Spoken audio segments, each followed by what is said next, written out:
I didn't expect you home so soon, but I have something I've gotta say. I've been thinking about things for a while now. This ain't start today. Guys, it's your girl Reese here, and we are back for another episode of Sincerely Florice. Okay, guys, so if you are here for my TikTok, you've seen that we got into a little bit of the conversation the other day about what it is that I was going to choose to talk about. As you can see, we clearly didn't finish the conversation on that day, but things happen. Okay. If you are not from TikTok and you are just one of my subscribers, or you're new to my page, hey girl, what's up, my boy? If I am someone that you feel like you could see yourself, hanging out with, or I passed the vibe check, be sure to like this video. Definitely subscribe so you can always come back. Hit the post notification bell so you're notified every time I upload a video, whether that's to your phone, laptop, TV, and or electronic device, let's say that. And if you are from TikTok and you haven't subscribed yet, please do so. It'll help to get me out into the algorithm so more people can come and get to know this face. And yeah, so now that we have the formalities out of the way, what I was saying was in regards to podcast topics for this week, and in relation to my TikTok, what I decided that I wanted to talk about was toxic behaviors and lack of communication when it comes to like our parents. Okay. And what I mean by that is this is a universal thing. It surpasses all color lines, in my opinion. And if this is something that you agree with, I would love to hear your thoughts below. If it's not, I would love to hear your thoughts below. But when it comes to the older generations, I'm going to say 50 to 60 and beyond, even late 40s, depending on how or whom you were raised by. When it comes to accountability for toxic emotional behaviors, there's a lack of that. Parents for that generation, I would like to say their headline is, I did the best that I could with what I have. And let's dive deeper into just that message right there. Immediately, it's setting you up for a place of lack, and you're coming from a victim mindset. And what I mean by that is, I could say I did the best that I could with what I have to my kids when I get old enough, if I so choose to. But for me, that's just not good enough. It basically means you're setting yourself up to immediately say, hey, don't blame me for shit that didn't happen, or that you didn't get, or that I didn't provide, because I could only give you this much. You're making it seem as if you didn't have a choice to be a better parent. Now, a lot of this is generational traumas, especially when you come from parents, or I'd even say families, where emotions are not talked about. But, crying is seen as a weakness, or being vulnerable is not acceptable, where you guys don't show affection. You don't say I love you every day. You don't hug and kiss one another. When you come from a very emotionally stoic household, it can be quite hard to express yourself. But at some point, you have to decide to break those generational curses, if you will, and make a change with those older generations. How can I put it? There's so many extenuating factors that contribute to the way that they were brought up, and also to how they raised us. Let's, start with the most obvious. There's the poverty. There's the, let's just say in the black community, right? There's the poverty aspect. There's the segregation coming up after civil rights. Black people trying to find their voice post-slave trade era. Post-civil rights era, post-Black Panther Party era, post all of this. And they are too busy trying to survive that they forgot to live. And in that, they also don't have the ability to have the wherewithal to be present emotionally for their kids. While I work all day, breaking my back, working, trying to provide. So I don't have time to kiss your boo-boos. I don't have time to ask you how was your day. I don't have time to ask you what was wrong and wait for you to tell me the answer. They were so much on autopilot because that's how they were raised, and they also didn't receive those hugs and those kisses and those how were yous and stuff because a lot of them didn't have two-parent households. Their dads weren't in the house, and if he was, Papa was a rolling stone, right? If Mama was in the house, she was working on her hands and knees for the white man all day, so she didn't have time to come home to 5, 6 kids, 10 kids. As we know, those prominent older generations were having many children and individually parent each child while collectively parenting them. So when they present to you, I did the best that I could with what I have. In a sense, I believe that it's true because they weren't provided the tools from their parents and their parents weren't provided the tools from their parents to break down the barriers and be cognizantly aware that it takes more than just providing for a child to raise a child, an emotionally stable and healthy child into a young adult, into an adult. But they don't want to have that conversation. If you had food on the table, clothes on your back, a roof over your head, they were a good parent. Whether that was 1 or 2 person households. You know, never mind if daddy was in the house, but he was a fucking cheater. Or mama was in the house, but she was, you know, an addict. It didn't matter. Did you have those things, those necessities? Well, if so, you made it out alive, didn't you? At what point does that stop? Now, with the younger generations like us millennials, having the Gen Z babies, living in a society where we're more free thinking and free flowing than they may have had the opportunity to be, I'm starting to see that it's changing. But we've also become a culture of self. We're so enthralled in ourselves that we're also teaching our kids to be more independent. So it's like with good change there also comes bad. So yeah, we're a lot farther than our forefathers were, so to speak, in education and intelligence and spiritual freedoms and things like that, and entrepreneurship. You see more young millionaires and entrepreneurs than ever before on the rise. But within that, we are also regressing because those old school teachings of, you know, helicopter parents, of harping over your kids, of I will, you know what, you know, I'll spank your butt, give you a little pow pow if you're thinking about doing wrong. That respect factor of the fear that our parents, you know, put in us. Our kids don't have that because a lot of us are teen parents.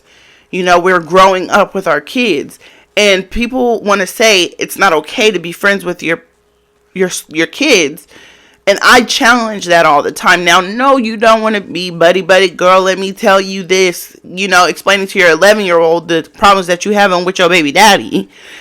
But they're on some level, you have to be friends because that inspires a level of trust and protection.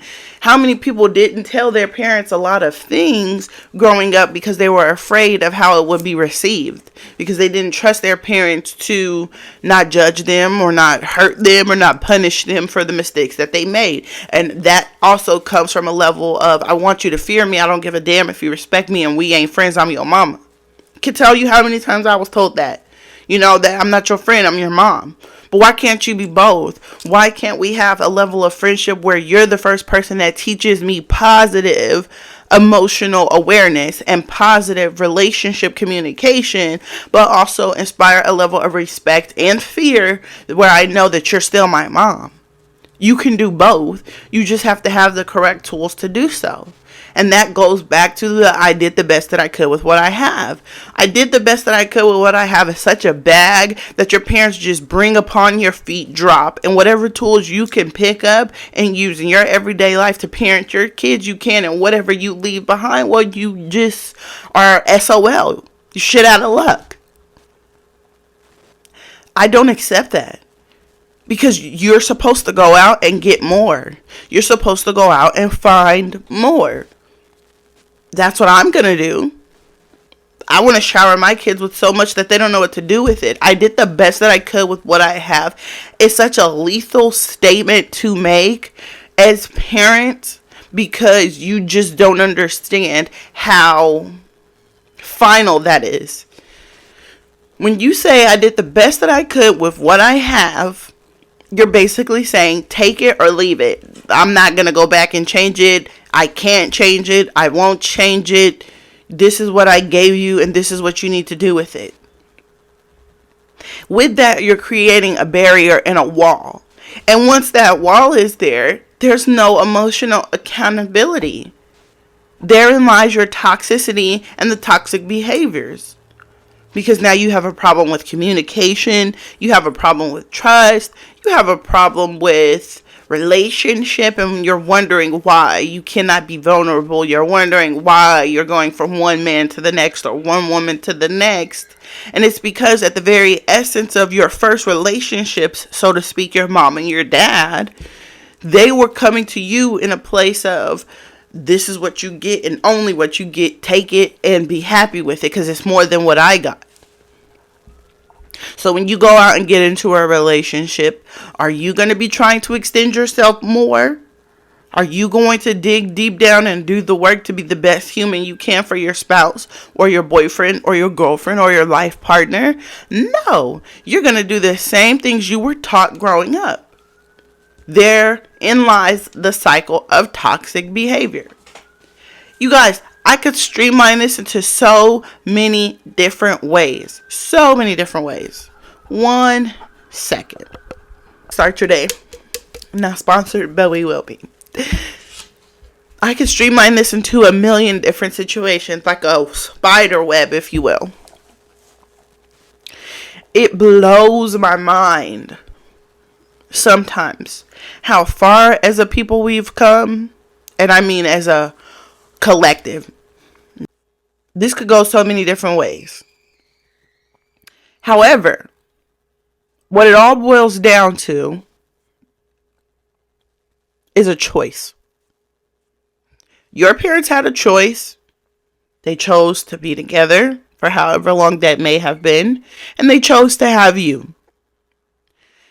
They chose to remain parents and raise you, and then they chose to bring you up in a certain type of household and in a certain type of lifestyle. You now have a choice. Not saying you are, but you could be a victim and take what your parents did or did not provide you with, whether that's, monetarily, emotionally, physically. You could take that and you could use it to your advantage, or you could let it be your weakness and burden you. At some point, the victim mentality has to stop. The bullshit has to stop, so to speak. At what point are we going to stop the perpetual cycle of, I don't know what you want me to do. Take it or leave it. How many people can confidently say they can sit their parents or even their grandparents, if you were raised by your grandparents or your aunts or your foster parents, let's just say any negative or toxic parental relationship that you have. How many people can sit their parents down and come from a place of honesty and say, this is how I feel? Not judging you because you're a human and I don't know how you were brought up and I don't know what experiences you had before you had me or after you had me, and I don't know what you may have been going through emotionally or spiritually at the time.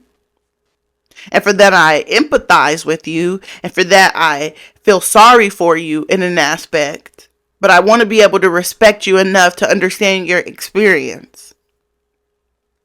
But in that, I need to know why you didn't provide me with X, Y, and Z.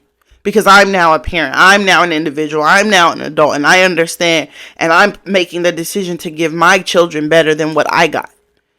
So why didn't you make the decision to give us better than what you had? How many people can say they can sit down and have that conversation with their parents and it be received and they respond honestly? Remember that spider web I was talking about? It's not just about the toxic behavior. It's not just about the tools they didn't provide you. It's also about the fact that they're human too. And I'm a firm believer, and at least I try to be now in my, older age. Now I'm in my 30s.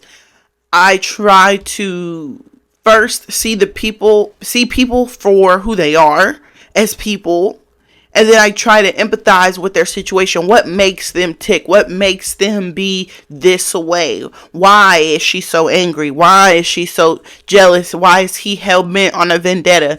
I try to see the human aspect of it first before coming to a conclusion based on the things presented to me.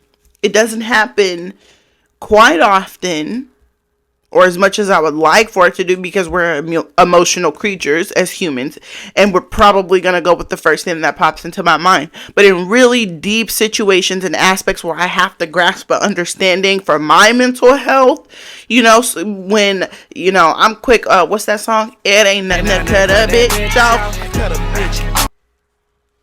That's me. You look up ghosting in the dictionary, hi, my face. I am quick to cut a person off. Whether they piss me off, I don't agree with their decision making, or I don't like the energy they're providing to me. And that's not always the best case scenario, because a lot of things can be talked through. I just personally don't have the patience to deal with your ignorance. But I'm such a surefire, self-assured person. And I come from a family where it's like, what I think is law. So if you don't think the way that I think, you're an idiot. That's how all of my siblings think. That's how my parents think. That's how they brought us up. So it's hard for me. Plus, my mom was a Gemini and my dad was my mom was a Scorpio and my dad was a Gemini. I figured that out. Okay. But it's hard for me to take a step back and allow things to unfold, if you will.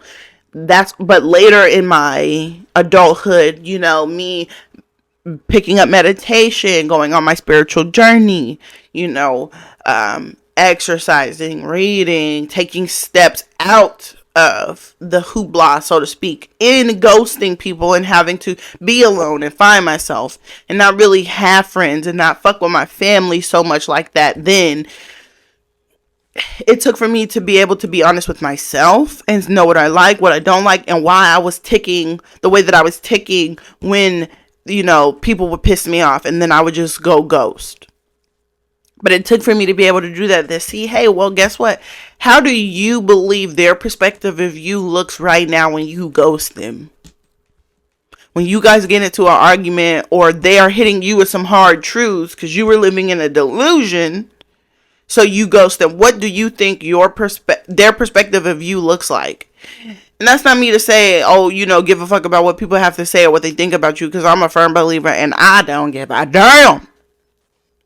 But in having healthy relationships, you also have to take accountability and be honest too. Hey, how do you look right now? And maybe are you mad and ghosting those people because they were being honest with you? Do you not like what they're saying because they're telling the truth and you just don't want to admit you're being a shitty human being right now? It took for me to get to that space, so now I can, when I present myself to others, now when there's a form of conflict, I try to unpack it. Even if it's not in that moment, because we're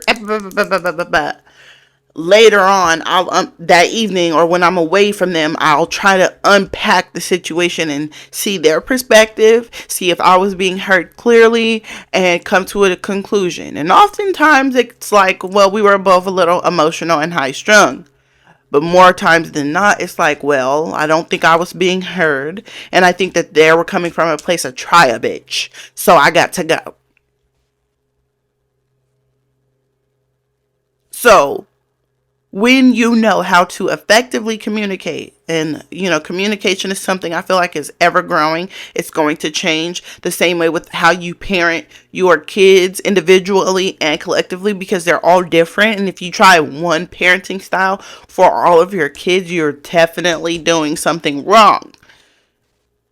You have to also take that mentality of communication into being able to break those barriers when it comes to toxic behaviors with your parents. See how I brought you all the way back around? I'm telling you. And that's another thing. If you're not new to my channel, you'll know. We gonna take the long road home, boo. Okay? Life is about learning and experiences. Life's about forgiveness and empathy. Life is about seeing the world through the eyes of the people that you love. If that's what you hope to gain and get out of it. You know, if you want to be a selfish prick all your life, hey, there's some billionaires out there like that. But in the end, aren't you lonely? So rather than do that, how about we make a pact today? And I don't know who this is going to reach, or if you're even still watching. And if you are, I love you. But let's make a pact today. You're going to decide, no matter if it's your siblings, your grandparents, your parents, or your friends, there's that one toxic relationship that you have, or even that one relationship that you feel like needs to improve so that you can be a better friend, sister, mother, father, brother, uncle, aunt, grandparent, whatever it is, for you to be a better whatever it is, and stop the cycle of toxic behaviors and, emotional unavailability. We'll make the pact that you'll have that necessary conversation with whomever it is that either caused you to be that way or is keeping you from changing. I don't know if they're going to be cool or come out of a bag on you. But if regardless, go into it with no expectations and know that you're freeing yourself of that emotional burden. Because in the end, you got to sleep with you. You got to wake up with you and you have to die with you. And then I'm going to leave you with this. And then I'm out. Don't be the person that messes up someone else's life the way that person messed up your life. Let me say that again. Don't be the person that messes up someone else's life the way that someone messed up your life.